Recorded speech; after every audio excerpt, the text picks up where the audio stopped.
Good evening. The August 20th, 2019 meeting of the Douglas County Board of Commissioners will come to order, and we're pleased to have with us this evening our own Fire Chief Scott Spencer, lead us in our invocation. And after the invocation, please remain standing for our pledge to the flag.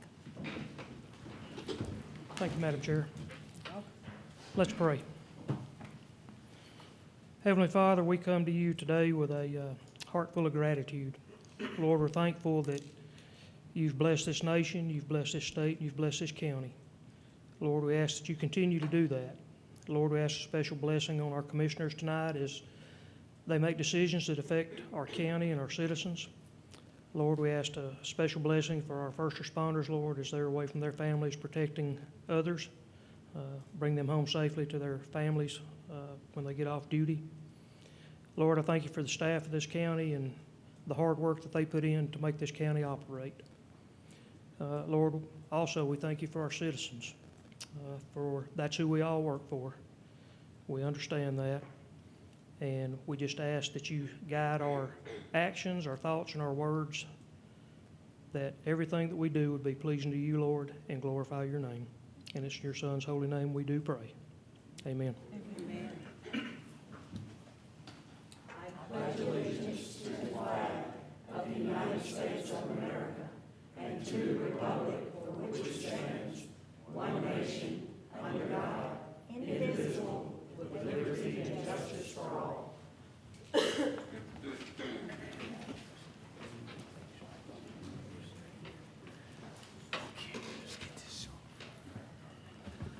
Fire Chief Spencer, thank you for being here with us this evening, leading us in our invocation.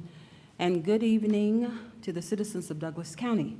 We value your voice and we appreciate your participation in county government. Clerk, do we have any public comment tonight? Okay, we have one citizen who signed up for public comment. The Board of Commissioners respect our citizens' right to address their government. You will be allowed, Mr. Larry Pierce, if you could just come forward. You'll be allowed 3 minutes to speak, and your subject matter must be. First on me, I didn't know I signed up first. You did, yes. I did? Not first, but someone decided not to speak. Oh. That was before you. But Okay. your subject matter must be germane to the agenda, and you have 3 minutes, and I have the clerk with the timer on us, and when the buzzer go off, I'll just ask if you just wrap up your thoughts. Okay? You may proceed. Just give me your name again Yes. and your address. You may start. All right. Larry Pierce, 4120 Van Sant Road, Douglasville, Georgia. I'd like to say to the citizens of Douglas County, if you're watching this and the other night, yesterday, I guess I'm back. I don't know for how long, but we're going to see. And tonight, I'd like to discuss a few things. I think congratulations should definitely go to Mr. Pruitt. It's not too often you get a grant for $472,000 and you only want 1/8 of it to match, which is about $52,000. So that's a pretty good deal to find something like that. Usually it's 50-50 or whatever. You know how the government is. They want a big chunk, and they want to give you just a certain amount. But this was very good, Mr. Pruitt. Thank you. Number 8, the bid on the carpet for the Woody Fight Center is being done again for a little disturbance on disagreements between certain people that was, in my opinion, petty and foolish and silly. Maybe I'll even add the word malfeasance and misfeasance in there. I learned a new word yesterday. I was looking up in the Black Library law book, and there's a malfeasance and there's a misfeasance. And I'm here to tell you that misfeasance is interesting. Go look it up. Number 12, authorization to award the Pierce Manufacturing for a pumper. Now, I realize my name is Pierce, and it's kind of funny because I sent to Pierce when my tugboat, before it burned up, and I had the name Pierce on my tugboat. But I'd like to point out that fire trucks are expensive. Yes, they are. And there's other companies that can be checked out, and he said they were, but they didn't meet the requirements, and I can understand that. But last year, we appropriated $1.3 million for a ladder truck. $1.3 million for a ladder truck. It's a big, long old truck. I mean, it's a city block long. Beautiful truck.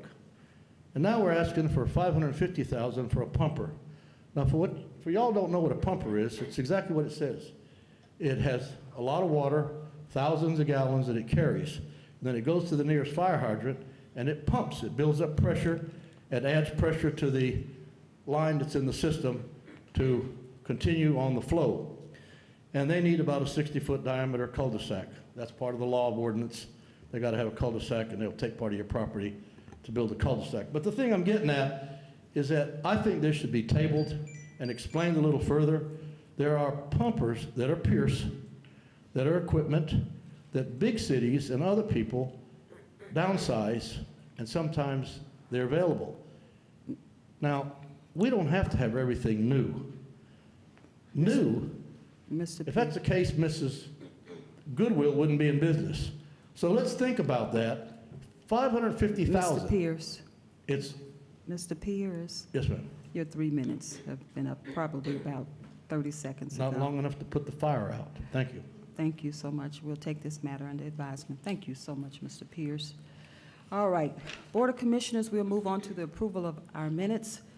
Board of Commissioners, you have the commission meeting minutes of August 5th, 2019, the work session minutes of August 5th, 2019, the executive session minutes of August 5th, 2019, and our mid-year workshop minutes of August 8th, 2019. Are there any corrections, additions, or deletions that need to be made? None. No, ma'am. Okay, being none, the minutes stand approved as presented. Thank you, Board of Commissioners. Next, our next item on the agenda is our public hearing, which is tab number 8, and is regarding our 2019 millage rate public hearing, and our Director, Jennifer Hallman, will lead discussion before I open it up for comments from our citizens. Director Hallman, please, you have the floor. Okay. Good evening. Good evening. I have a presentation that I also gave this morning at the public hearing that I'll give again that just kind of talks about how our tax digest performed this year, as well as the millage rate and what's being proposed. What makes up the digest? We have real property, and what real property is land, and generally anything that is erected, growing, or affixed to the land. You also have personal property, which is everything that can be owned that is not real estate, such as inventories, livestock, machinery, and equipment. You also have motor vehicles, mobile homes, timber, heavy-duty equipment. All of these categories equal your gross digest. You then subtract or minus out your exemptions, and that is where you come up with the net digest. As you know, assessment notices went out this year, and per our chief appraiser, 15% of those assessments that went out had no change, which means that there was no significant market activity to merit a change. 10% of those assessments decreased. This was due to maybe continuing of some low or bad sales in some neighborhoods, some properties that had improvements removed, like a house burned down, utility building torn down. And then some properties had acreage split off due to sales activity, which results in lower values. The remainder, 75% of the assessments that went out, were an increase in the value. This was due to most residential houses receiving an approximate net increase of around 3 to 5% in value due to updating the base cost per square foot.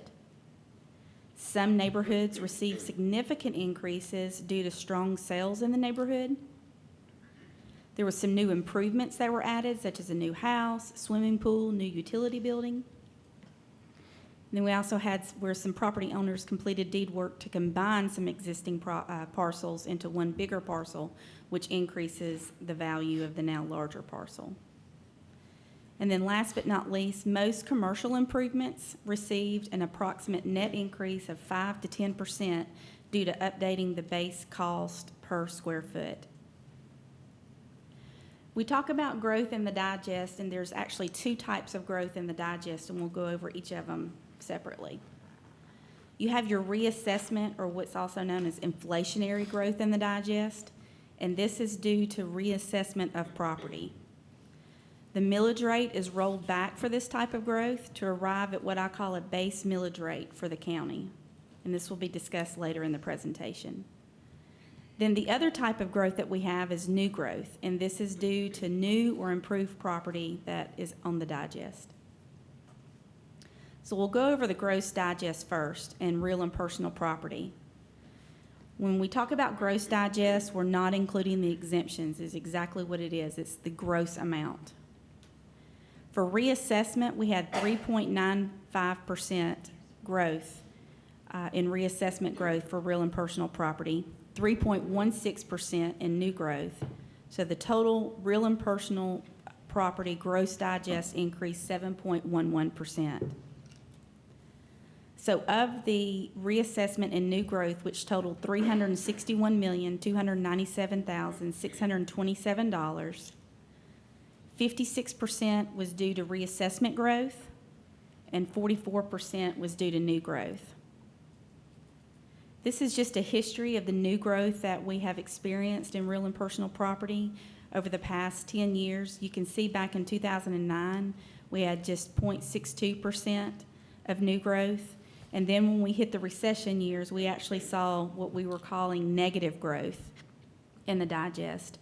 We didn't really fully recover until 2014, and it started ticking up since then, with 2017 being 5.62%, 2018 being 2.39%, and then 2019 being 3.16%.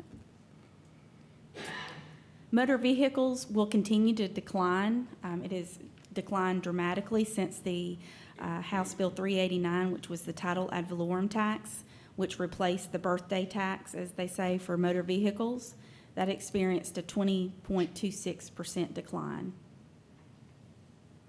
So overall, the gross digest had a 6.7% change increase. The exemptions also increased in this digest by 14.5%. Therefore, the net digest increased 5.40%. So now that we've talked about gross digest, let's talk about the net digest, in which this means that it includes any exemptions that properties qualified for. For reassessment, including exemptions, we had a 2.5% growth in the net digest.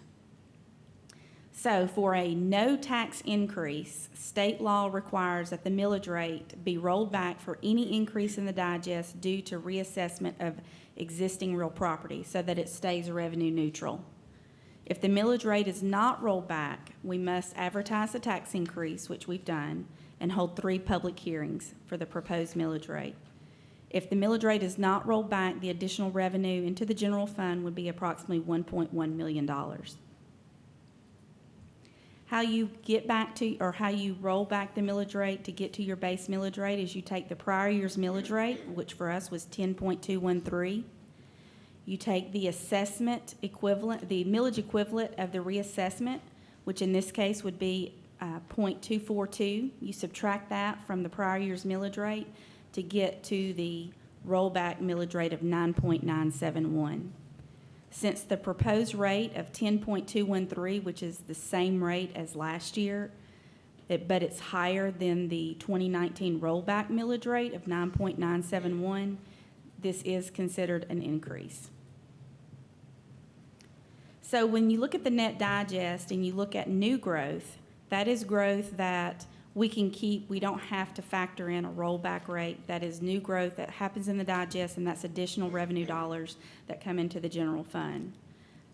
So with exemptions, because we're talking about the net digest, the increase in new growth was 2.9%,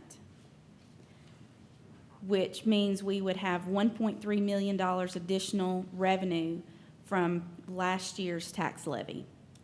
When we adopted the 2019 budget, we estimated a 1.5% growth, new growth in the budget. So since we experienced an actual 2.9%, then we're actually going to get $800,000 in additional revenue than what we budgeted. This is probably a slide that's very hard to read from the screen, but it's a good summary of, since from 2008 to 2019, the general fund budget each year, the value of the mill, what the millage rate was, the increase or the decrease in the millage rate from one year to the next, the tax revenue that was levied, and the increase in the decrease in revenue from the prior year. Then the next column is the cumulative revenue that we have received since 2014 for new growth. The last column, and I have added a little bit better description so that it would make more sense, is the cumulative revenue if the millage rate was not rolled back since 2014. This would be revenue that if we did not roll the millage rate back, then through 2019, we would have an additional $9.2 million. The new growth revenue that we were able to keep that does not have anything to do with the rollback cumulatively is $3.9 million. This is just a chart just showing pretty much what the other previous slide showed, which just shows the value of the mill since 2009 was $4.3 million. When the recession hit, it hit the county in the digest as well. In 2010, we had a 13.37% reduction in the value of our mill. Had a decrease of 3% in 2011, 3% in 2012, almost 1.5% in 2013, and just under 1% in 2014. It wasn't until 2015 that we started seeing the upward going back to an increase into the value of our mill. And as you can see, it is trending upward, even though it's slow. It is trending upward, where right now we have experienced a 5.38% increase, or 5.4% increase, and the value of one mill is $4.6 million. As you know, the digest is made up of different categories. We want it to be diverse and have a lot of different categories carry different weight within our digest. And for 2019, our residential was 56% of the digest. Commercial was almost 25%. Industrial was around 14%. Motor vehicles was 1%. Utilities was 2.5%. Conservation was 0.58%. Agriculture was 0.31%. And all the other smaller categories make up 0.14%. This next slide shows you from last year compared to this year, those different categories and the dollar value in which they either increased or decreased. And as you can see, the largest being the residential increased $186 million, but our industrial and commercial combined did very well, with our industrial increasing $111 million and our commercial increasing $50 million. Of course, like we've talked about, our motor vehicles is going to continue to decline just due to the TAVT revenue that's being collected and the older vehicles being removed from the digest.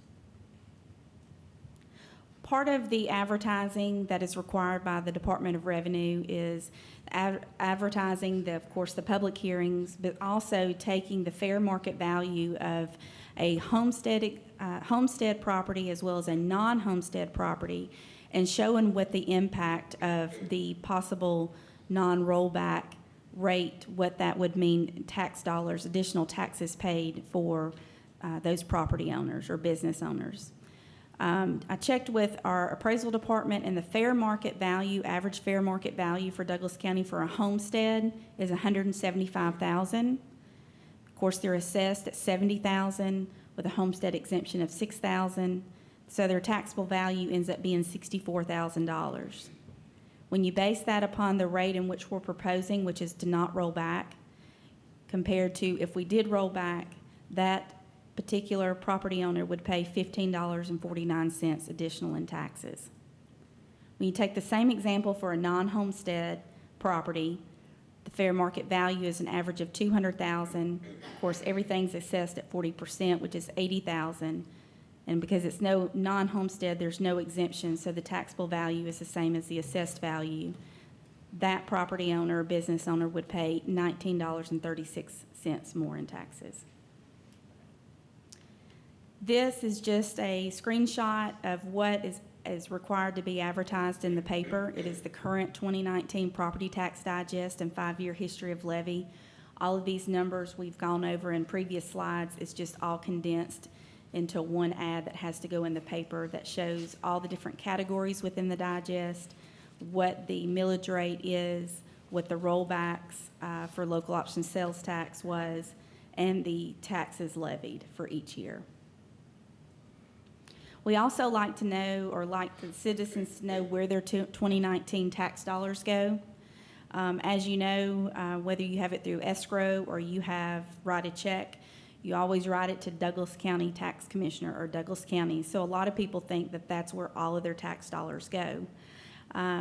But if you are not exempt from Board of Education and you're within just the unincorporated area of the county, this does not include anybody that lives within the city, actually 67.02% of your tax dollars go to the Board of Education, where only 32.98% go to county government. And this is if the millage rate is adopted that's being proposed at 10.213, and this is if the Board of Education adopts their millage rate at 20.75, which will be on August the 26th. So just a little bit of overview about our millage rate adoption notes. Of course, we have required 3 public hearings. We've had one this morning and then one this evening. Our last and final one will be next Tuesday, the 27th at 10 a.m. We will be asking the board to adopt the county millage rate after that public hearing.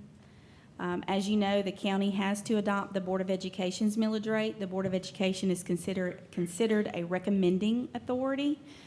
The Board of Commissioners have to formally adopt the Board of Education's millage rate as well. The Board of Education is set to adopt their millage rate on Monday, August the 26th, with a total millage rate of 20.75. And again, as I stated, we would be looking at adopting their millage rate at the same day that we would be adopting the county's millage rate. And I believe that is the end of my presentation. Thank you so much, Director Hallman. At this time, I will open the public hearing for our citizens. You all, each, whoever, first of all, would you please, you can just line up, and if you would like to just line up to come up so you can speak. You have 5 minutes each to state your case and your opinion about this public hearing. When you come up, please give me your name and your address for the record for the clerk. Good afternoon, Madam Chair and other commissioners and bodies. My name is Elaine Wesley. I live at 4357 Avery Place in Holly Springs Subdivision. I concur with the minutes from Ms. Hallman because it's important that we do maintain the value of our properties. However, due to the increase, some of those people who were paying, I mean, to me, it's minimum if it's less than $2 a month. If it comes to $25 a year, whatever, $30 or $50 a year, to me, that's minimum. So others it may not be, but for those services that I'm paying for, I want to receive service. I would like to see the common areas within my community being taken care of. I know we have a beautified Douglas County, but some areas are not being taken into consideration. When I see snakes coming out of my subdivision where I'm walking, that's a concern to me. When I call the county asking for help and they tell me they only mow 3 or 4 times a year and they may come through there, that's a concern for me. So I just want to go on record for that. Thank you. Thank you so much, Ms. Elaine Wesley. Anyone else want to speak?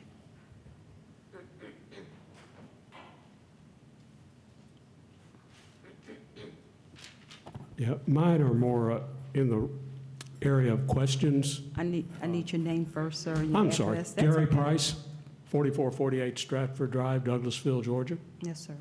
And good job, Jennifer, with your presentation. Had a lot of questions going along and didn't get a chance to ask them, so I'm just going to throw some out now. In the past 3 years, how many millage rate increases have we had where we didn't do the rollback? I'll just say 3 years, yeah, for starters. 0. Okay. And so I was taking notes. You have to propose your questions to the Board of Commissioners, and we'll see what we can do to respond. Our director is not in position to respond. My legal counsel just warned me. It's not questions. If you could just comment and just tell us how you feel. So just comments only regarding your concerns. Just give us some comments. But the questions, we were not able to respond to those questions. at this Really? time. As you dialogue and just express your concerns, and then I'm quite sure when I open it up for the Board of Commissioners, they'll be able to tell us. So I cannot ask questions? Legal counsel can, Sir, under the First Amendment, you can say anything you want to, but this is a time for you to direct your comments to the board, and the board will take your questions under advisement, and they may ask them to staff, but it's not a time for you to meet individual with staff on the canvas of business meeting of the board. So read your questions to the board and tell them you want answers to those questions, and then let them Yeah, read decide. them what to they They're us. just really clarification questions. It's Sure. not yeah, read questioning them. anybody what they're doing. I'm just trying to understand, why we're having a tax increase, and instead of just, part of that is me understanding. So I'm going to throw some questions out, Yeah, and yeah, y'all just- can respond or not. Yeah, no, we will. I Okay. just want you to, if you could, sir, just propose those questions to the board, and then what happened, if we need some translation, one of the board members will just call on our director to respond to you. Is that okay? Will the response be today, or is Yeah, it? today, Okay, today. okay. Yes, yes, sir. Okay, so some of the notes I took, it looked like your revenue growth from property taxes was about 237, almost 238 million. 127 roughly million of that was new growth. And the county gets that without any concern about millage rollback. That's just free revenue, good money. Then there was another 110,000 of reassessment growth, and that's really what we're talking about, because the county has elected not to roll back the millage rate. So my question is, why are we needing more revenue than we're getting through organic growth? We've been able to maintain, the millage rate through, and not doing a reassessment. We've been able to do rollbacks for at least 3 years, maybe more. So what happened this year that caused that to change? Okay, Thank you. Thank you. Board of Commissioners, anyone want to take a swing at it? Finish the hearing. Okay, so what we'll do, I'll take your questions, and as the Board of Commissioners respond to this public hearing, we'll pick up on your question, okay? And I will just add one thing to that. Yes, sir. So, great presentation on revenue. I come from a business aspect too. I'm retired now. Usually the other side you look at is cost. So probably I wouldn't have had all these questions had we also said, now here's where we spent money in 2018, and here's the big line items 2019. And, so that's kind of a lot of where my question is going. Yes, sir. Thank you. Thank you. Anyone else to speak? Mr. Tomaski, please come forward and restate your name and give us your address, please, sir, for the record. John Tomaski, 6000 Stewart Parkway. To complete what I had said earlier today, on the matter of fiscal management, when there is an increase in revenue, you have the choice of retaining it or rolling back. And one consideration is, in terms of investments that are made in new facilities, for the future, those facilities have to be maintained, even if they're not staffed and not shut down. And if they are maintained and operate, then there is staff salary to continue running them in future years.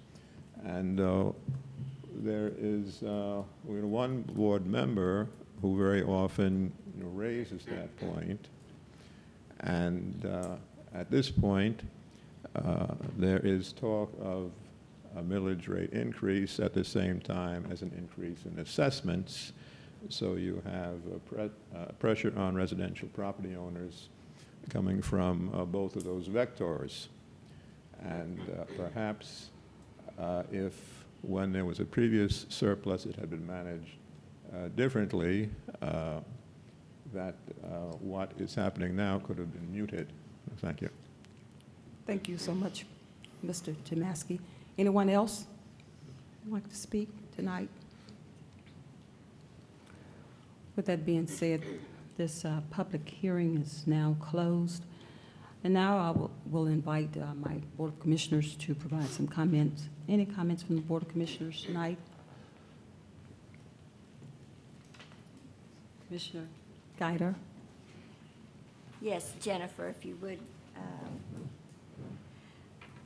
Mr. Price questioned some things that were spent in 2019 that was new from 2018. Could you touch on some of the larger items?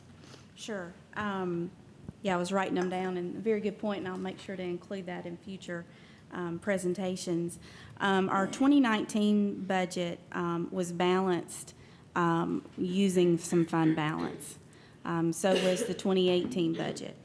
Fund balance, which is our, might as well say your savings, our reserves. And while this is common practice, this is something that counties and cities do, it's not something that's sustainable, because if we're continually using fund balance to balance the budget, then we're not growing fund balance for anything that may come up in future years. So that was one thing that we want to be able to be sustainable. Our healthcare costs are going up. Just in 2019, we had $6 million that we were able to take from the unincorporated fund to fund some of the healthcare cost to relieve some of the pressure from the general fund. That funding will not be there in 2020. Was that a cumulative overruns, or it was just for last year? No, it was just how much we are self-insured. So we actually, and we do that on purpose so that we can save money and not pay a middleman. So we pay the claims, and just nationwide, healthcare costs are going up. Our pension is going up. But go back to the insurance real quick. Was it that for several years that we paid out more than we took in?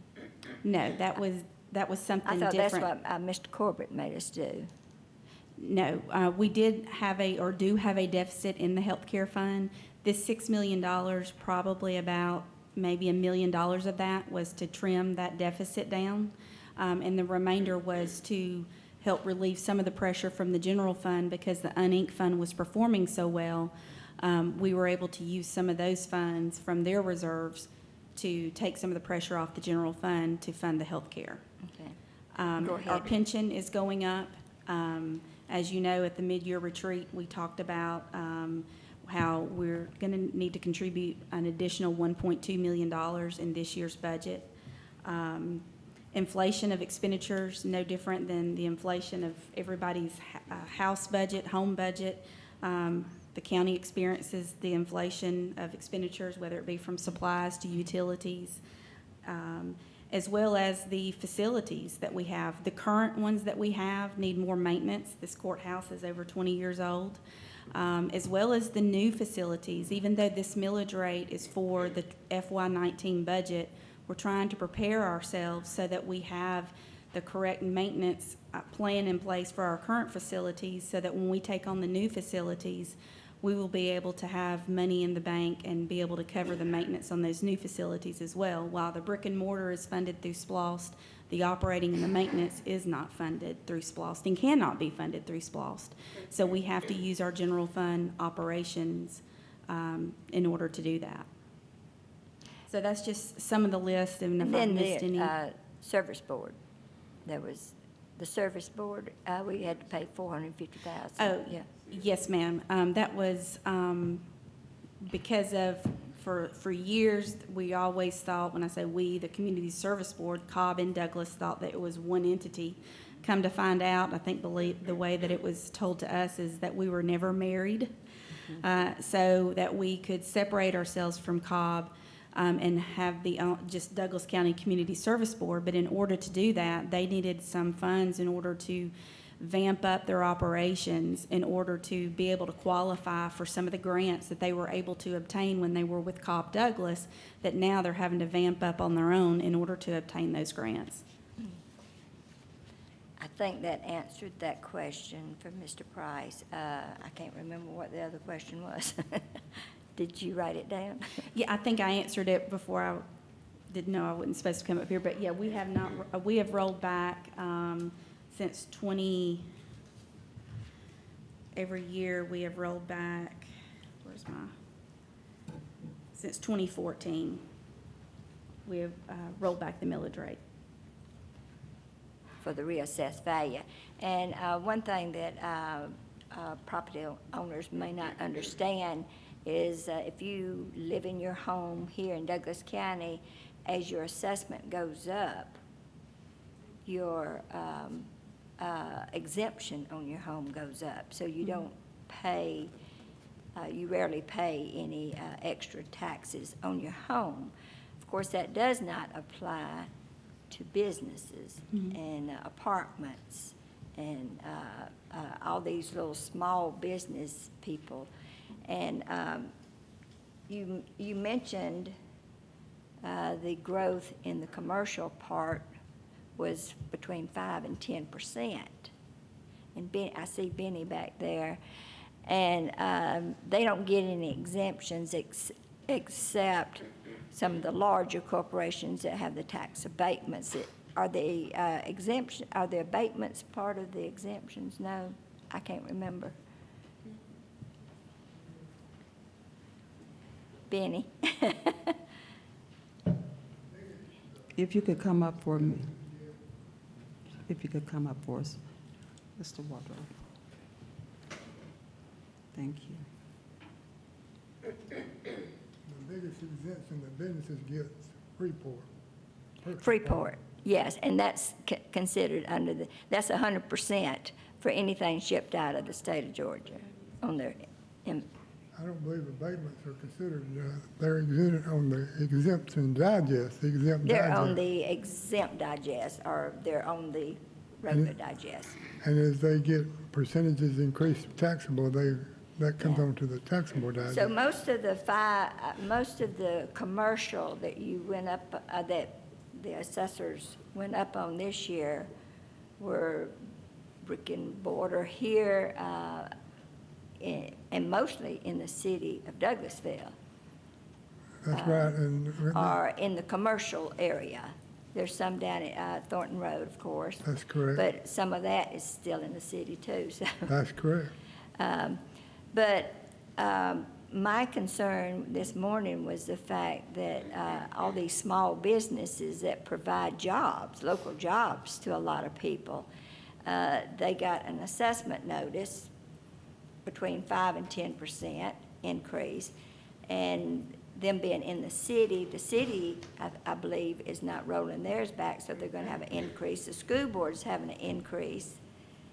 And now if we don't roll back, we would have an increase. So they're being hit on all sides, the businesses, especially the small businesses that have to have at least 1 or 2 employees to stay in business. So that was my concern, was mainly the small businesses and some of the retail places that are not doing as well because of the traffic has moved from the traffic at the mall or at the store to online sales. So there's been some hit there too.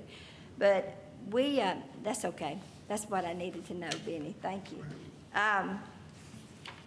But this history here that you did, it's really not fair to go back more than about 2017 because 2017 because we passed the SPLOST in 2016, so it went into effect. And we're buying a lot of all the equipment, like you said. But just on the new growth since 2017 is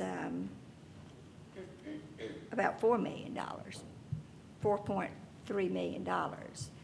So that's a truer trend of what's happening because, we all know we were in a recession for all those years. And back when the millage rate was raised so high, that was right in the middle of it. And we had the budget, the board, and many of them up here raised the budget. The budget determines a lot to do with, has a lot to do with what your millage rate's gonna be too. So you can't raise a budget 9% like it was done back in those days and not raise a millage rate to pay for it. So, or either you're going to cut your services 9%. So, but most of the growth has been somewhat steady.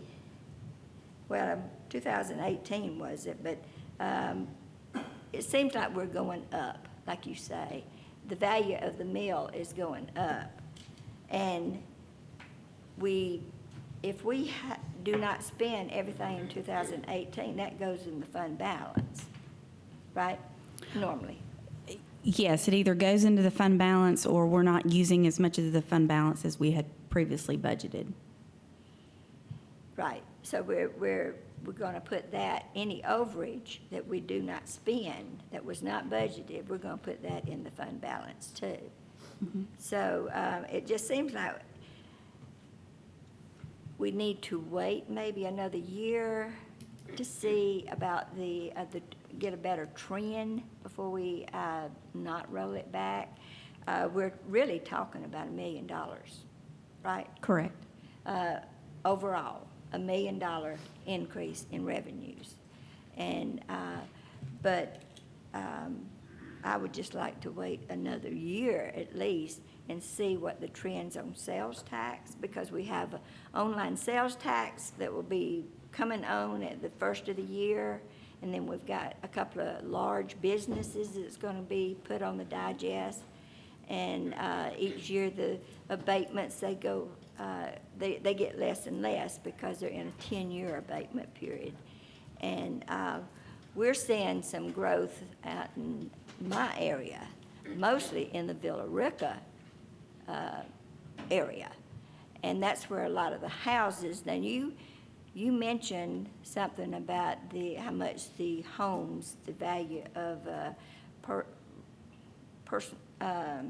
real estate, the homes and everything, residential. Mm-hmm. You mentioned that it had gone up so much, but is that gross, or are you taking in consideration the exemptions that's going to wipe that down?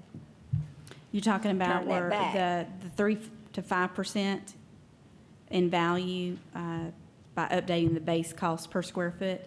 Mm-hmm. That's information I received from Benny as far as that increase. Well, I think you had it on a chart, if I'm not mistaken.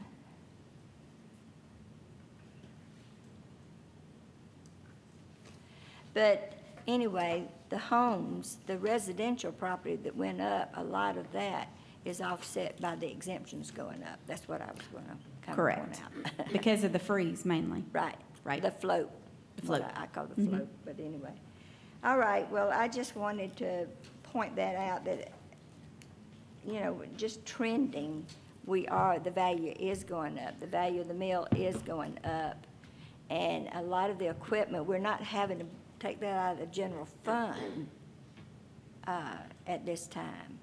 Now, sure, down the road, we're going to have to maintain those buildings, but if we maintain buildings and things like that, well, I'll just say the buildings, usually it's when we don't maintain them, and then all of a sudden, everything falls apart.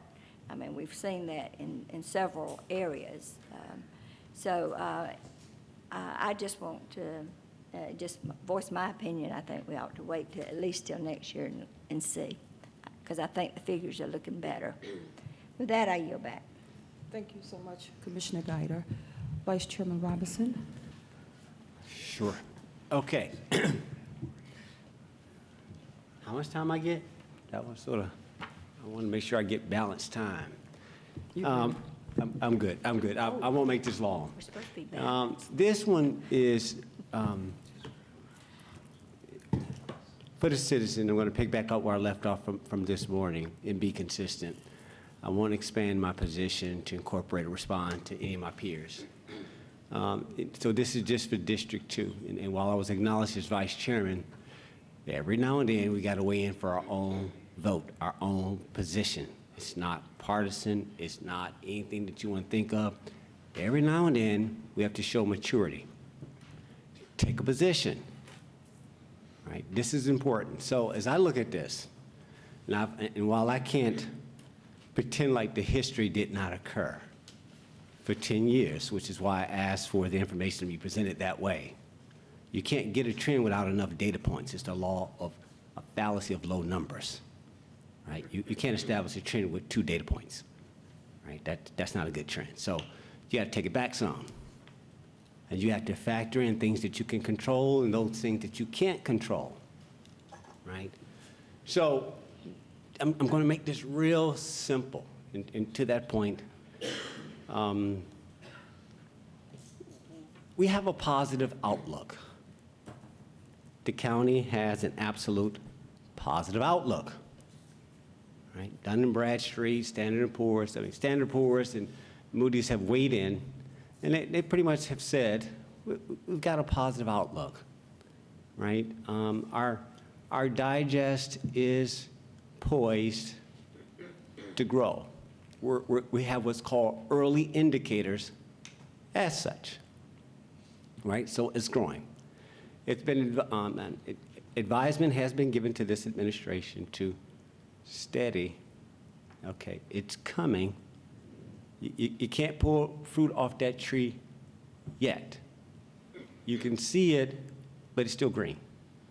It's not there yet.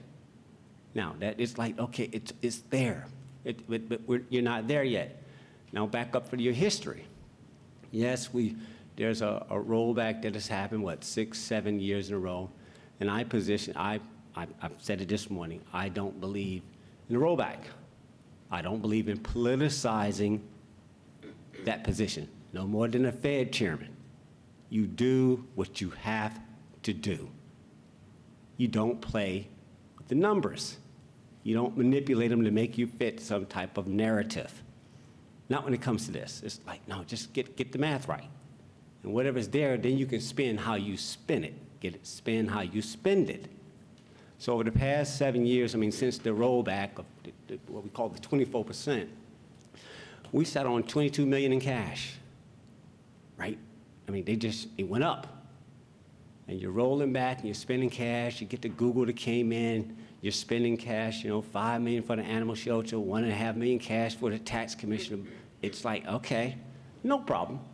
Paid off the jail, $120 million jail facility, right? The public needs to hear this. Don't never let your history be erased. The jail was built to cage 800 people, 800 cats and dogs. And so here we are, 2016, is going into a new life.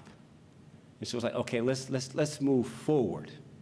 So in that change, it became okay, so now we're moving forward.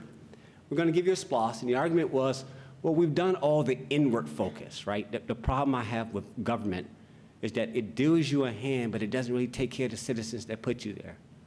A lot of toys about internal services and all that, but it's like, but can I get my street lights? Can I get some fundamental, can I get some resurfacing? And the citizens shouldn't have to beg for that. There should be advocacy. They shouldn't have to well, can I? No, they should be off the top. There's 140,000, 150,000 people. We got 1,000 employees. There's so much emphasis on the 1,000 employees versus the 150. I have a fundamental problem with that. So my advocacy, when I heard that in 2016, is like, okay, well, let's bring some things that the citizens can benefit. One time I've never been to the jail. The only time I've been there is to take a tour. right? I go to animal shelter, it just happens to be in my district, right? But what about everybody else? So the community center and the senior center were two things that were important, and the fire station in that 2016 SPLOST. Yes, we're paying for the hard equipment, but the citizens want services within that. That means people have to go in there. Your SPLOST takes care of the capital, the hard assets, and your budget needs to take care of the people, salaries, right? And this is something that had been advocating. It's like, okay, that's going to be expensive. You're going to have to pay for that. But the citizens were educated, at least for my district, you guys remember, like, okay, we put this building up, we had to put people in there. And they acknowledged it. Okay, yeah, we don't want 4 people in there throwing some balls out there. We want real programming. I won't speak to the senior center. I'll give room for my colleagues. But nonetheless, for that community center going at Boundary Waters across from Anawake, they were very clear. They wanted programming, right? That's programming, right? So all of this is like noise to me because it's like, okay, I'm listening. The outlook is coming. We get the history. We won't even talk about the history that we're spending cash, but also the mistakes that this administration, the new one, had to clean up for the old. Right? That's when I will advocate for it. Like, no, you don't get to get away from your history. These mistakes we had to clean up, to fix everything. So here we are trying to take the new forward. Okay, so you got this, okay, steady. All right, so we got to put people in that community center. You've got to put people in that senior center. You got to put people in that fire station. The public asked for it. So while we did a great job of planning for, administration did a great job planning for the build of all these and delivery of these, what we were waiting on was, okay, now, how are you going to pay for them soft services? By default, it's going to go up. Those new extra services is going to automatically increase government, and natural inflation is going to increase. So if you take a policy position that you keep rolling back when everything is going forward, it's just the speed in which it hits. Now, I'm not saying that your new growth won't overcome. And I've always admonished the administration, set your budget based on new growth. But it's the timing of this. My position very simply is that, okay, I haven't seen adequate funding yet for those new services. And then I'm looking at, well, we also have some things that are already in play that like, okay, how are you going to fund that in play? And while I get the new growth, like, but you can't control that. You have no control over that. You can incent it, you can stimulate it, you have no control. So I'm like, this is about an 18-month timing. Yes, all the new growth, all the stuff you've seen us on TV, all that, it is there. It's coming. Contract signed. It's timing. My position is that, okay, guys, it's just you're trying to make it through 18 months. No, you plan now. You don't wait to let the thing go off if you can see. Like, no, this is like, you don't even play with this. You don't politicize. It's like, no, you can't get there from here. Like, you need to, so there's a hedge that says, buy me. It's like, okay, y'all only need about 18 months. I know you need 18 months. And if you're able to outperform and all the things that you can do, and if the sky and the favor of all that comes down upon you, great. But the fundamental says you got 18 months. And there's stuff that's going on as it relates to some of these other expenses that you can't control. There's a macro effect of like, okay, guys. So very simply, my position was simply making sure that in 16, you set forth what you were looking for, and it was to advocate for that. And until I see that, and until I see it, it's not talking about it until I see it in the budget, because you're anticipating, you're waiting for it. And it's like, okay, well, let me help that right there. I'm not going beyond anything else. I'm staying in that lane that says, okay, but this is what you asked for. Let's make sure that gets in there. That was a referendum. That wasn't no buses to the side. That wasn't to certain things that we spot in amending mid-year budget. That was a referendum off the top. How do we not factor in the fact that there's going to be growth, that you got to pay for that? Right? And sometimes citizens want to see that. Like, the one thing I got that in Anawake, when county administrator knows, when that wasn't on the list, that community center, they were hot in 16. It's like, no, it's going to come. And so sometimes it's sleight of hand. You don't want to just be honest to citizen, like, yeah, show the expenses. revenues are great, but you got expense line that y'all, why y'all not telling them that, like, don't y'all see this? So again, this is about an 18-month hedge. My lean right now, I haven't cast a vote, but my lean is not to roll back. I think I've supported the rollback position, but this is as far as I can take it. I can't support it any further, just based on everything that's in play and for support of the citizens. With that said, I yield back. Thank you, Madam Chair. Thank you so much, Vice Chairman. Commissioner Carthen? Jennifer, can you address the question from the citizen regarding the 234 million extra in the assessment? Just to kind of let them know that that doesn't come to us, that's the assessed values and then the. Sure.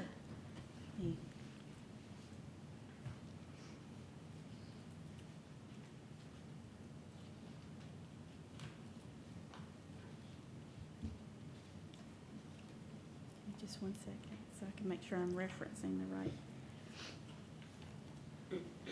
There we go. So you want me to explain the difference between the reassessment? Okay. Exactly. Because we don't want people to think we have a budget of 234 million.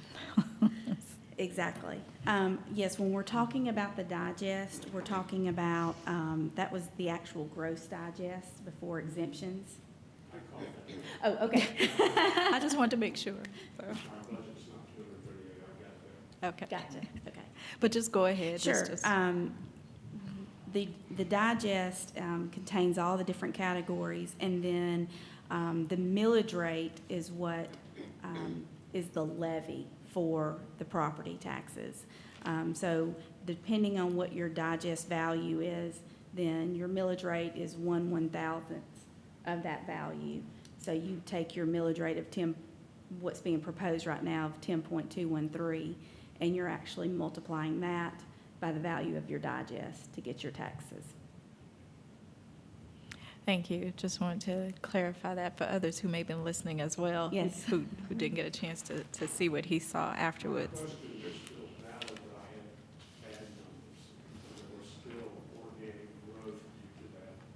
New growth that you did get, well, free revenue on, but we're still needing more from the associated growth. Correct. So another thing, can you address the physical management of the increase of the revenue from one constituent? And I'm listening with intention because all of this is relevant. The new buildings that's coming on, that's great. I welcome that, right? Because it beautifies our county. But we haven't maintained the physical buildings that are in right now, the brick and mortar that's up. And so I have constituents who are emailing me about their sidewalks being overgrown, the grass being overgrown. They can't walk their kids to school. So talk about when we are physically managing these, how we take from one pot to put into another pot so that we can make sure that we're trying to meet the needs. And if we had the extra, then we could adequately meet the needs of our constituents. Absolutely. During the budget process, as it's been said, there's $10 worth of needs with $1 of revenue that we generate. So every year we get together, we look at the budget, and we see what the priorities are, what maybe be a priority, what would be a priority for 2018, then gets shifted because we have to have another priority for 19, because we just cannot meet all of those $10 needs with the $1 that we're coming in revenue. So to your point, as far as maintaining our facilities, we have tried different aspects in saving money. The energy audit was one that we're going to be saving. We were able to upgrade our HVAC, lighting, all of the utility costs should be going down, and that utility cost savings is going to be paying for the debt service on that. And again, that was a priority, so we got that taken care of. And then, looking at 2020, we're going to be talking with our county administrator, talking with the board and saying, okay, what are the priorities for 2020 so that we can apply the revenue that we estimate in generating to meet those needs so that your constituents will have the extra mowing that may be needed, the sidewalks that need to be maintained. It's just a matter of, it's literally a balancing act. You're balancing the numbers, you're balancing revenues and expenditures, but within that, you're having to balance the priorities of what y'all hear from your constituents and what you want to see and see yourself in the budget.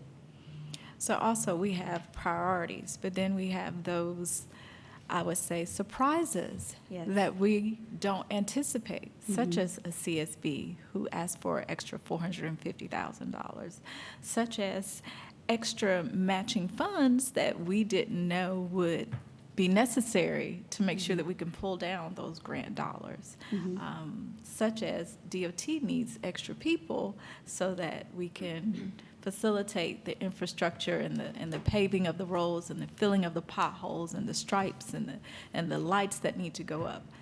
Some of those things we can't anticipate. They become surprises. Like we didn't anticipate a light going in on, Mount Vernon and Fairburn Road, right? So some things we can't anticipate, right? Right. And we may not have it in the budget, and then we have to do a moving of the funds. That's right. We need to be able to have some bit of cushion in order to be able to have these surprises that come up. We anticipate the best we can, but there are certain things that we just do not have control over, pension being one of them. We felt like we budgeted enough for the pension funding based upon what had been contributed in the past, but due to actuarial studies that we as a county have no control over, they have standards they have to go by just like we have standards we have to go by, and that's why we're going to be having to be coming before you, I believe the next meeting or maybe the next, asking for a budget amendment for the additional $1.2 million that's coming out of the budget. Fortunately, this year, our local option sales tax has come in more than what we had budgeted, so that would be able to offset without us dipping into fund balance. But if we didn't have that, then we would be sitting there going, we're going to have no other place but fund balance to pull it from. Thank you so much. I yield, Madam Chair. Okay, thank you. Well, I'll just take position. Thank you so much, Director Holman. I just want to touch on a few points, such as why is the grass overgrown? The grass is overgrown, number one, because we have not followed through on our execution plan. We have an in-house staff that's supposed to layer our contractor and help fill in those moments when the contractor has started. So we have a process where our four-man band is supposed to fill in. And we did not do that this year. And so I'm looking at accountability. I don't want to keep looking at throwing more dollars. We need to hold our staff accountable. We had a plan in place and we didn't execute it, but I know going forward, we will. I will be looking at some areas tomorrow, riding through with my staff to look at those areas to determine what we can do to make sure that we maintain those areas. And I echo our citizens. Some of these areas are deplorable, but we will make sure that those areas we execute our plans. So it's not about the dollars, it's about accountability and my staff members delivering on what the initial plan was.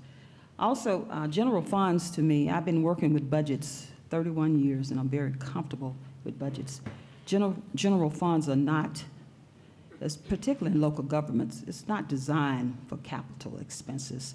It's designed mainly to maintain operations, well, should I say services and salaries. And budgets require discipline, and it requires the ability to not just look only at revenues. Sometimes you have to pivot and look at your expenses to see what we could do to shrink cost. Because we had to do that in 2017 when I hit the runway as the chairman of this county.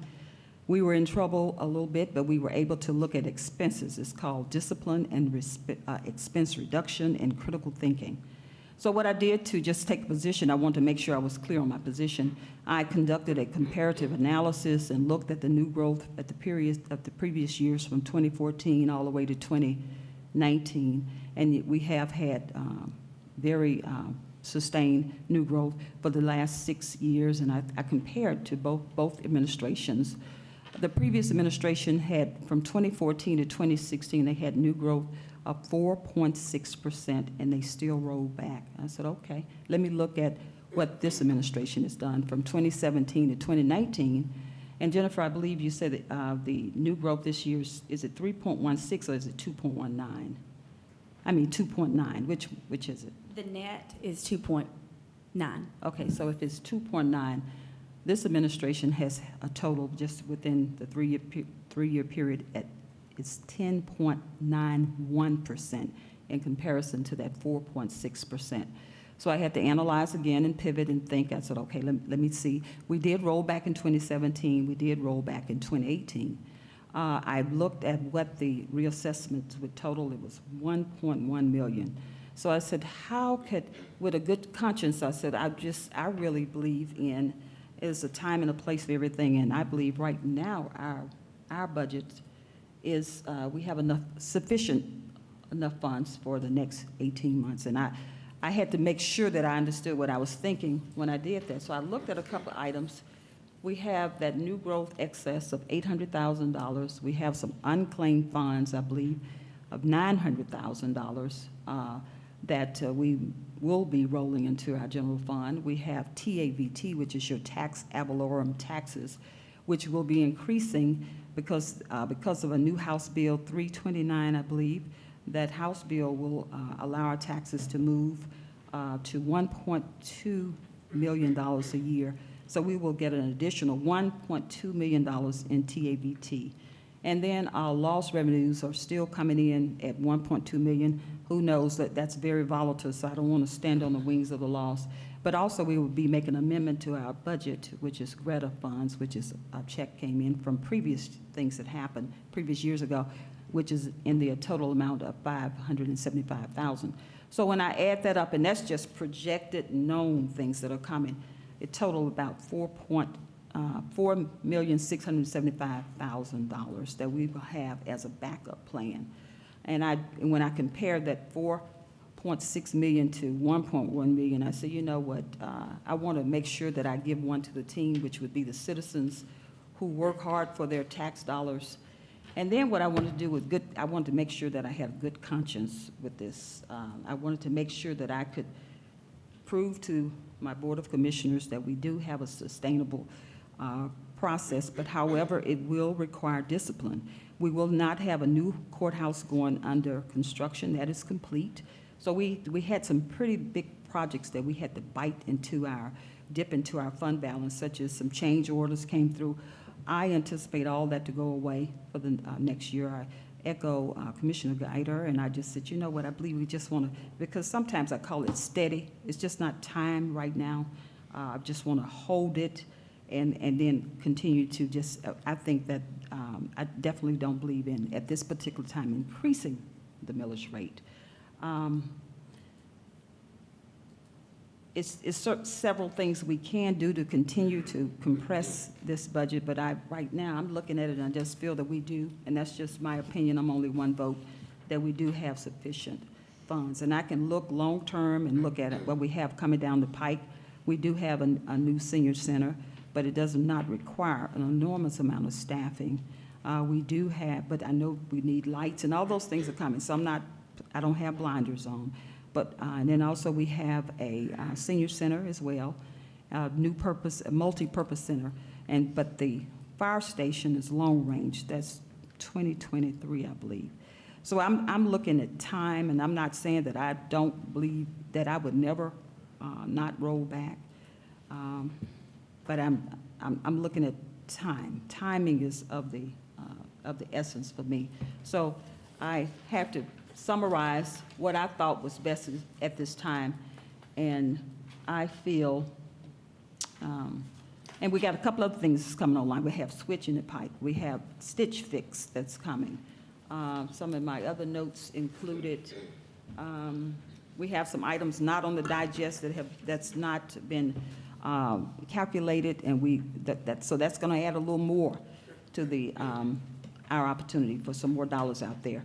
We have online sales taxes that's been approved by the governor and the legislation that will increase our bottom line in terms of our general fund. And then also, we received a credit from MSI in the amount of $630,000 that we will be able to push back toward our, should I say, that will reduce some of the deficit on our insurance, just our general medical insurance for our citizens, for our employees. So when I looked at this and with my analysis, I have determined that we can sustain in the next 18 months with discipline and utilizing our staff that we have planned for getting things done. So I don't want to spend money. I want to hold my staff accountable, the ones that are supposed to deliver on these projects that the Board of Commissioners take their time to put in place, because high grass is unacceptable to me. Douglas County needs to always be beautiful, and we have some corridors that I'm very disappointed in this year because first of all, we can't control Mother Nature, but what we can do is expedite a plan or put a plan in place to make sure that we don't have the overgrowth out there. So with that being said, that's my position. At this time, I feel that our budget is sustainable enough for the next 18 months in order to not increase the millage rate at this time. And with that being said, Board of Commissioners, we'll wrap it up. Okay? We're going to move on to our next item. This is pressing for time. At this time, we're going to move on from the public hearing, and let's take a look at Commissioner Carthen. I believe you want to make a motion about an item on the consent agenda. Yes, Chairman, I would like to make a motion to move tab item 6 out of the consent agenda for discussion. Okay, do we have a motion to move tab 6 out of the consent agenda and move it to the a new business item? I second her motion. We have a motion and a second. Any discussion? We have a motion and a second. All in favor, please indicate by raising your right hand. We have a 4-0 vote, and the motion carries. So now tab number 6 is considered a new business item, and I will read it as a standalone new business item. Tab number 6, authorization to amend the memorandum of understanding with the Douglas County Economic Development Authority for county tourism and authorize the chairman to sign all related documents. Do we have a motion to approve, Board of Commissioners? So moved? Second. We have a motion and a second. Any discussion? Yes, Madam Chair. If we could get Colleen Cash, Director Cash, if you could come forward, please. What is this?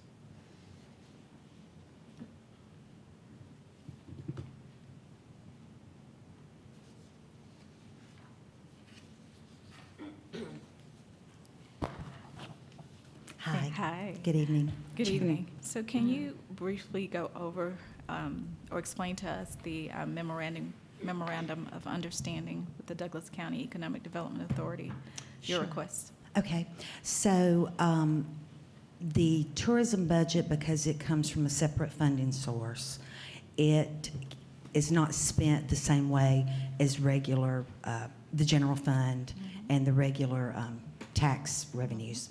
So in order to streamline the use of it for tourism purposes, we started 2 years ago, 3 years ago? About 2 years ago. About 2 years ago, flowing that budget through the Development Authority. So they hold the money, and then they pay all of our expenses so that we don't, and I mentioned yesterday, for example, we run ads in magazines like Southern Living and other places. They don't adhere to the county's Purchasing. Yes, sorry, excuse me. So, for example, if I'm going to run an ad for $3,000 or $4,000 to Southern Living, they won't go through the vendor process or whatever. So, the Development Authority pays those bills. All of these expenses are pre-approved, and if they're not, like you'll notice there'll be a couple of lines on there that'll say like other advertising opportunities. When those come up that are not specifically listed, I go to Mark and make my case of, I'd like to run this ad. We didn't know about it ahead of time. It's a good fit for us because, and then he says yes or no, and then I go ahead and spend it. But the Development Authority just writes those checks for, so it's just a pass-through. And so we had it earlier. We did it at the end of last year for this year's expenses. And now we have to update it because we have that extra amount of money, that hotel motel tax that was not spent over the last few years. So we need to get that spent by the end of the year. So we just need to update that agreement so that we can write a check and send that money over to the Development Authority. Okay, so my understanding is you want to put in place what has already been in place. You pull it through the Economic Development Yes, Authority so that so that you can promote tourism in Yes, Douglas ma'am. County. Mhm. Okay. Yeah. So I noticed that you sent us an updated proposal. Thank you Yes, for the ma'am. usage of the balance of the hotel motel tax.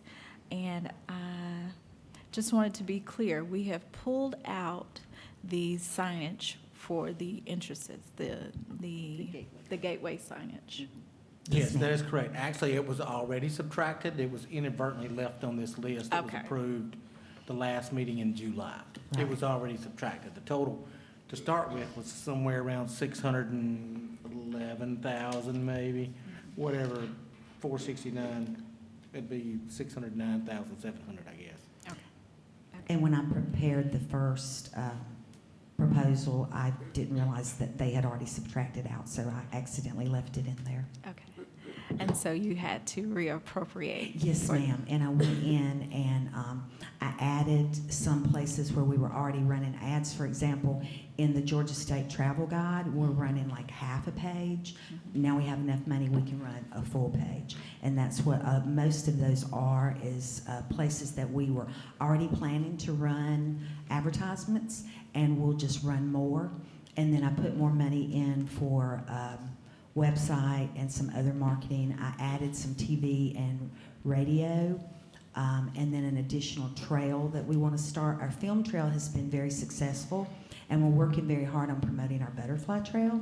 So the next thing that's kind of on our radar would be an agricultural trail. Trails are very popular with tourism. People like to be told where they can go without having to figure it out themselves. So anytime we can put together a designated trail and promote that, that just makes it easier for people to come and visit us.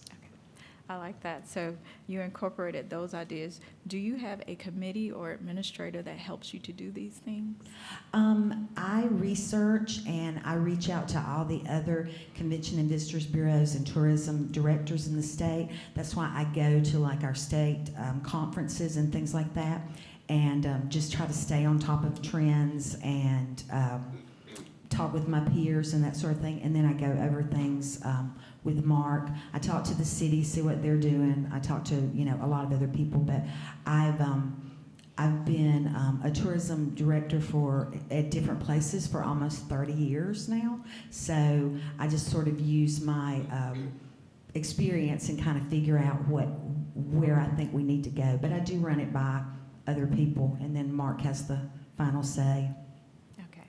So one of the items that I would like for us to look at adding in working with the chamber, and I spoke to Sarah Ray a little bit Yes, earlier, ma'am. and she said she works with you to expand some things. Yes, ma'am. So one of the items that I'm proposing that we amend to add to your list is the chamber affiliate expansion. So what we want to do is we want to ensure that our Hispanic groups, our minority groups and our, that would be Hispanic, groups such as the Hispanic Network Group, PGN Network Group, Conquer Worldwide, those are included in tourism here in Douglas County. We really want to highlight those groups and those ethnic cultures. So we want to amend that to be included in your group. And Sarah Ray said she would work with you on that to make her chamber expansion affiliate. Is that okay with you? That's something you could work with Sarah I'm Ray? not sure that I understand exactly what it is, but do you have a dollar amount, and then I can go back and talk with Sarah about what? Yes, so where you increased your research and strategic plan from 50,000 to 75,000? Yes, ma'am. Let's take that back down to 50,000. Sure. And then take that 25,000 that you added and put it into that category. That doesn't bother me at all. Okay, wonderful. Okay, thank you. Any other questions? Any other questions from the board? Vice Chairman Robinson. Yeah, Yes, sir. I'll concur with that sentiment. I don't know if were we editing this, were we amending this, or we're just accepting as is? We're amending. Legal counsel? Can we just accept her, it's a proposal within. Yeah, I think the only question I would have would be this: as the contract reads, does the list that's in, if you look at the amended MOU, does paragraph 2 need to be amended to comport with what you're saying in your sub-list? Does number 2 include all the list, or do we need to have more folks? So, Madam Chair, I second the amendment by Commissioner Carthen to change this proposal as said read. Right. Okay. Just for clarification, so we're approving the MOU with the substituted language that Commissioner Carthen just added. Do you understand what that means? Actually, I don't think that's the case. This Okay. the document It's just that a we're talking memorandum about of understanding. is not in the MOU, but it makes up the funding in the MOU. This document is what we're talking about adding the item to, not the MOU. Okay. So the MOU is fine as written then? Yes. That's what I understand, That's the okay. way I understood it. Is that all right with you, Commissioner Carthen? It is. So It- you're all right with the MOU, you just We're- want the sub-document that you're relying on to vote for this Correct. to include that change? Correct. And I think staff gets that, and it's on Yes, the and we can record. revise that and resend it back out after we get with the chamber and see exactly what they want to do. Okay. Sounds good to me. I'm fine with that, Madam Chair. Okay. We have a motion and a second. All in favor, please indicate by raising your right hand for this amendment. Read the motion, please. Okay. Could the clerk read the Can you motion? read the motion again for us, Lisa? Well, I think, I'll restate it, I think, and then Commissioner Carthen, check me if I'm correct. We're approving the amended MOU with the Development Authority with the caveat that the subcategories that were provided to the Board of Commissioners by you are amended to include that budgetary change and included those groups in the budgetary change. Mark, do you follow that? Yes, that's correct. Okay. Is that stated enough? I didn't write it down, unfortunately. It is. Okay. Okay. All right. We have a motion and a second. All in favor, please raise your right hand. We have a 5-0 unanimous vote and the motion carries. You have that, clerk? Okay, you have it. All right. Thank you so much. Thank you. Director Thank you Cash. all. Thank you Oh, for you're your great welcome. work. Thank you. Thank you all for supporting tourism, for letting us do what we need to do to make Douglas Absolutely. County great. Thank you so much. You're more than welcome. All right, Board of Commissioners, at this time, I will just finish, or should I say, start with the consent agenda. All items are subject to final review. Tab number 7, authorization to accept a grant from the Criminal Justice Coordinating Council for the Felony Drug Court and Mental Health Court, HOPE Court, in the amount of $472,463, with matching funds in the amount of $52,496 for the grant fiscal year beginning July 1st, 2019 through June 30th, 2020, and authorize the chairman to sign all related documents and amend the budget as necessary. Tab number 8, authorization to award the bid for the carpet replacement of Woody Fight Center to Franklin Builders for a total cost of $20,993.70. as recommended by the Purchasing Oversight Committee and amend the budget. Tab number 9, authorization to approve a maintenance agreement with Doran Precision Systems Incorporated for a driving simulation system in the amount of $9,975 for the period of August 1st, 2019 through July 31st, 2020, and authorize the chairman to sign all related documents. Tab number 10, authorization to purchase 12 trash receptacles for the park system at a cost of $9,244.36 to be funded through the 2016 SPLOST funds allocated for equipment as recommended by the Parks and Recreation Oversight Committee. Tab number 11, authorization to purchase a No2 fax software computer program as recommended by the Fire and EMS Committee recommendation, and authorize the chairman to sign all related documents. Tab number 12, authorization to award the bid for Pierce Manufacturing for the purchase of a pumper truck and additional equipment not to exceed the amount of $550,000 in SPLOST funds as recommended by the Fire and EMS Committee, and authorize the chairman to sign all related documents. Tab number 13, authorization to award a contract to the NICE companies for the design and construction of gateway signage in Douglas County for a total cost not to exceed $140,000, and authorize the chairman to sign all related documents.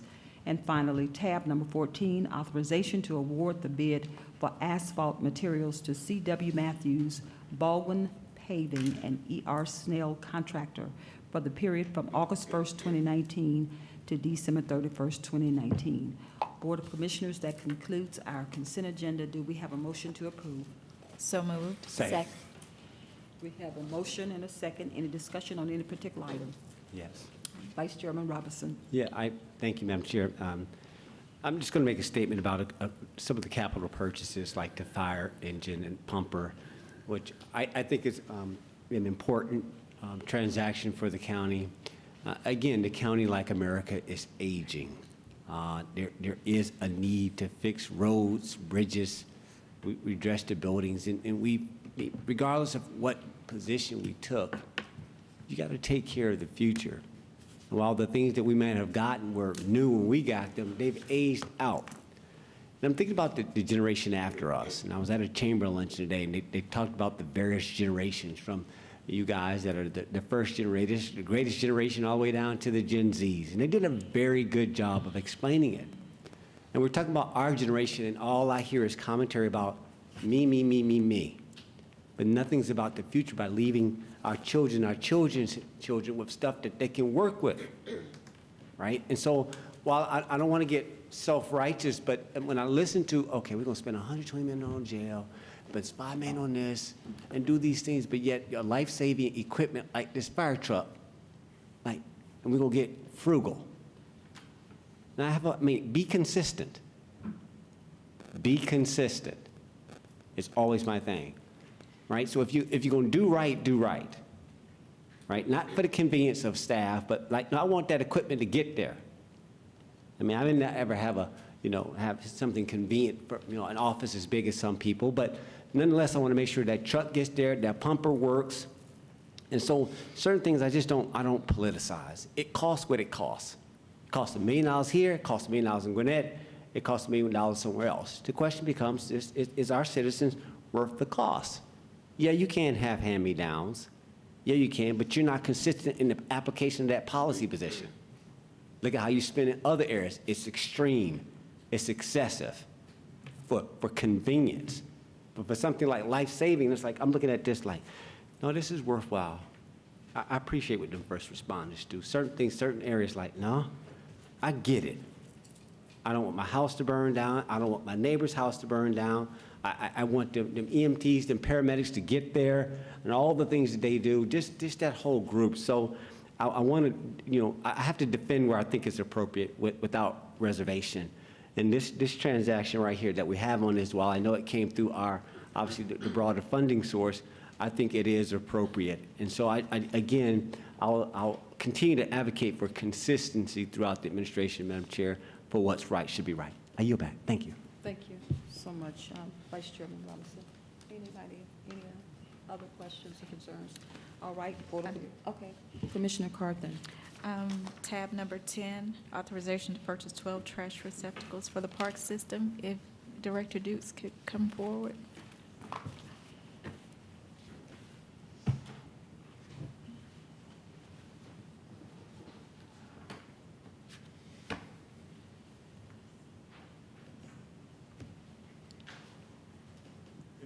Good evening. Can you talk to us about tab 10? Certainly. Okay. These are decorative and steel, trash cans that are made out of steel. I wouldn't go so far as to call them vandal-proof, because over the years, I've learned that nothing is vandal-proof, but they are very vandal-resistant. We have them in the parks now, and we've had them there for years. They last a long time. Usually, all we have to do is repaint them. Is repaint them. Because it, to the average eye, 12 trash cans for $9,000 may seem like a lot of money. Right. But I just wanted the citizens to hear why Right. it is a lot of money. Yeah, And- I don't believe we've replaced any of them in years. Got you. And so these 12 trash receptacles should last us how long? Until they rust out, and we try to repaint them and keep that from happening, but the life of them are probably 5 or 6 years. Okay. Do you have a plan as to where these will go? Into They just go in various places. We have a lot of areas, especially around concession stands, where we have bees and stuff, and these have a dome lid with the flap where you can keep bees and animals out of them. So we usually place them around trash concession stands where they have a lot of food. Okay. And these, this $9,000 is coming out of SPOS funds, which Yes, is ma'am. already allocated, so. Yes. Can you talk to me a little bit more about the oversight of some of these parks? I've been getting a lot of gripes about things not being maintained, and Right. so. Bill Arp and. Bill Arp Bill and those. Yeah. Well, we had initially, the plans went out to have the park, the demolition of the building. And once that was delayed, we were holding off on putting any money into the building, any significant money into the building, because we didn't want to put money into the building and then demolish it in a couple of months or so.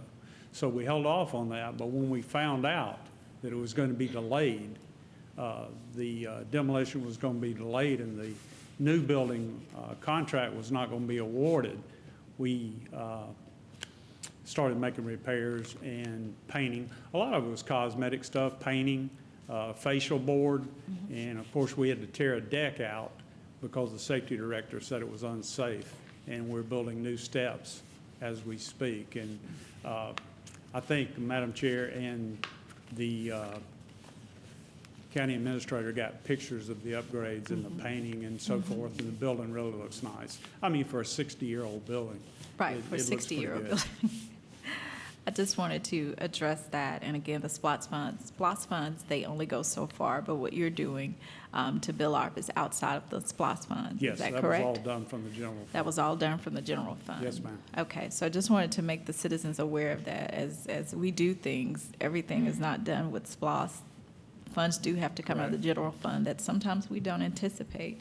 But we do love our parks and our recreation department. Thank you. And with what you're given, you do a good job. Thank you very much. All right, thank you. I yield, Madam Chair. Okay, thank you so much, Commissioner Carpenter. Commissioner Mitchell. And I just want to add to Ms. Carpenter. So let's make sure we also make clear that the 12 that we're getting is not all that we need, because in our meeting we talked about let's at least get some of them done. Right. But this is not it. So when we look down the road of what's needed in Parks and Rec, there will be probably twice this coming around down the road. Yes. Okay, I just don't want, so it sounds great that we look good, but we're not there yet when it just comes to that. The other thing, so outside of that's all I have for you on that end. So thank you, and again, to the committee and Carthen and myself, thanks a lot for all that we've kind of kept the Parks and Recs and the SPOS dollars kind of moving in what we call, we stretch the dollar as far as we can stretch it. I believe we have. Yes, so continue the great work, and thanks you again. Thank you. Let me get Chief Spencer to come through just for 1 second, Madam Chair, and just want to ask him about item 11, I think it is. Let me find my note. Yes, item 11, about the software computer program recommended from Fire and EMS. Can you speak on that? And I know we had a conversation earlier. I'm just going to kind of go back through that again, just so the general public will Sure. know. Okay. That's not a problem at all. When our ambulances transport someone to the hospital, we're required to fill out a patient care report, basically what we've done to the patient while they were under our care. And the hospital is required to get our paperwork within 24 hours of us rendering care. Correct. Currently, our county IT department has worked a solution for us to where we can actually fax that patient care report to the hospital. Unfortunately, it's kind of a hybrid program that they've developed for us. So there's several extra steps that have to be taken in order for us to fax that to the hospital. What this software will allow us to do is it integrates seamlessly with that patient care report. And when they hit the finish button on the patient care report, it automatically faxes it to the hospital. Got it. And just FYI, what was the cost of this particular item? Total cost, first year is going to be $4,750. And an then annual the recurring maintenance. cost Right. was going to be $1,950. Got it. And that'll cover you through annually, but this is the initial cost up front is the higher dollar amount, then the annual fee will be basically that. Yes, sir. And I'm assuming you're going to be budgeting that down the road. Yes, sir. So we can make sure we cover that cost. Okay, thank you again. Yes, I just sir. want to cover that. Outside of that, that's all I've got, Madam Chair. Okay, I yield back. Thank you so much, Commissioner Mitchell. Mark, should I say, our county administrator, if you could just come in and comment on tab number 13. But before you start, I would just like to talk about the SPLOST and just the purpose of it. I know we're talking about long-term and long-range planning, strategic planning. I'm thinking SPLOST, if the last time we've had a SPLOST that was able to address all the issues that we have today, starting with the needs for a new senior center, the multi-purpose center, and all the parks and the fire EMS and the roads. It's been 17 years. It's too long to go without a SPLOST because a lot of counties live off SPLOST. But what happens, those citizens, not the citizens, but the Board of Commissioners or those who are leading the county prove that we can manage our money accordingly. And that 1% sales tax increase is not as painful to the citizens because they have someone helping promote the needs of the county, such as our visitors that come through and people that buy gas that are not from Douglas County. So we have some participation. So I'm thinking long-term, so if we promote and do a good job with this 2016 SPLOST, there might be buy-in just futuristic, but also in the future. But it's a couple of things, Mark, that for this gateway signage, we are looking at the tourism budget, correct? We're utilizing. Yes, actually, it's hotel motel tax. Yeah, okay. For the gateway signage. So it's not hitting the general fund. And then also on the landscape, and that's coming out of the tree fund. Can you talk about that a little bit? Yes, ma'am. Developers can pay into a tree fund account that we have if they can't meet our tree fund requirements. And there's certain specifications, requirements in the code that we have to go by to make, for that to happen. But, so yes, the landscaping on I-20 that we're currently working on the design would come from the tree fund, and the gateway signage on I-20 at Liberty Road and at Thornton Road that's on the agenda tonight would come from the hotel motel tax, so it's not general fund money. Okay, thank you so much. I just said all that to say this. Budgets are moving targets. They just like your household. They change from one minute to the next, and it requires, so that means that we manage the budget, and the budget does not manage us. So we just have to keep our eye on the budget. We have to pivot, be prepared, do some long-range planning, and that's what leadership and management and budget and policy is about. With that being said, Board of Commissioners, we have a motion and a second. Please prepare to cast your votes. Can we cast our votes tonight? Lisa? Thank you. Hooray.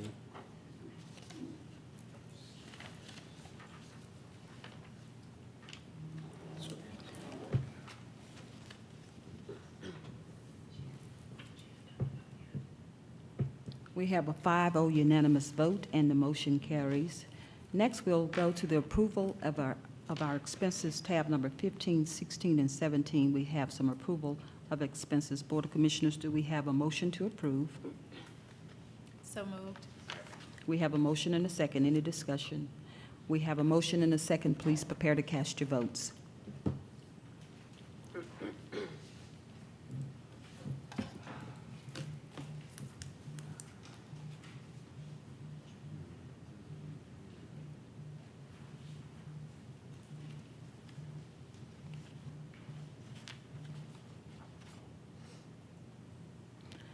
We have a 5-0 unanimous vote, and the motion carries. Next, we have announcements. Our communications of our Director of Communications, Mr. Rick Martin, would you please provide our announcements tonight? Yes, ma'am. Good evening, Madam Chair and the Board of Commissioners. As far as the announcements are concerned, the public is invited to join Douglas County's 2020 Census Complete Count Committee for a committee meeting that is coming up on August 22nd at 6:30 at the Douglasville Conference Center. Again, that's August 22nd, 2019, at 6:30 p.m. at the Douglasville Conference Center. It's an opportunity for the public to learn how you can help spread awareness regarding the 2020 census and join one of our subcommittees. Person of contact is Tiffany Stewart Stanley, if there's any more information to get. The public is also welcome to join Keep Douglas County Beautiful, Douglasville Douglas County Water Sewer Authority, and the Douglas County Master Gardeners for the Rivers Alive cleanup and maintenance day at the Douglas County Courthouse Nature Trail. This is happening on Saturday, September 7th from 9 a.m. to 12 noon. Again, that is Saturday, September 7th from 9 a.m. to 12 noon. All ages and skill levels are welcome to participate. To volunteer or to receive more information, please call 770-920-7593. That is 770-920-7593. You're more than welcome to join the Douglas County Board of Commissioners for the 2019 Patriots Day ceremony. That's happening on September 11th, 2019, right here in Citizens Hall of the Douglas County Courthouse. The ceremony is happening at 8:40 a.m. Douglas County will be observing this National Day of Service and Remembrance and will show appreciation for our first responders, veterans, and active military personnel. For more information, the public's invited to call 770-920-7436. That's 770-920-7436. Last but not least, the Douglas County Department of External Affairs is now accepting applications from high school sophomores and juniors for the Douglas County Youth Commission. The program is dedicated to educating young citizens about the importance of being actively conscious of their local government, environment, and the opportunities available in the public sector. The program will run from September through April and will meet once a month on Tuesdays from 4:30 to 6:30. Applications will be due September 6th, and the program will start on September 24th. For more information, please contact Tabria Cobb here in the Douglas County Courthouse, External Affairs Coordinator. That is it. I yield back to you, Madam Chair. Thank you so much, Director Martin. Board of Commissioners, do you have any specific announcements? Commissioner Guider? The other night, I was invited to go to the premiere of the movie Overcomer, and it was downtown at the Alliance Theater, and it's a wonderful movie. I urge, our whole church is going, It's such a good movie. It's made by the same people that made War Room, Courageous, Fireproof, and those type movies. But the new one is Overcomer. It's about a young runner, you know. But we got to meet some of the cast, and we got to hobnob with a lot of people. It was very impressive, but it was just a beautiful movie, and the whole audience got involved in it. You know, when they were racing and they were yelling for her to go, go, go, go. And I just encourage anybody. You don't have too many family movies anymore. And this is a wonderful movie. It's called Overcomer, and it's coming out on, I think, the 23rd. So I encourage you to go. Thank you. Thank you so much, Commissioner Guider. Any other announcements from the Board of Commissioners? Okay, with that being said, if there's nothing else to come before this body, this meeting is adjourned.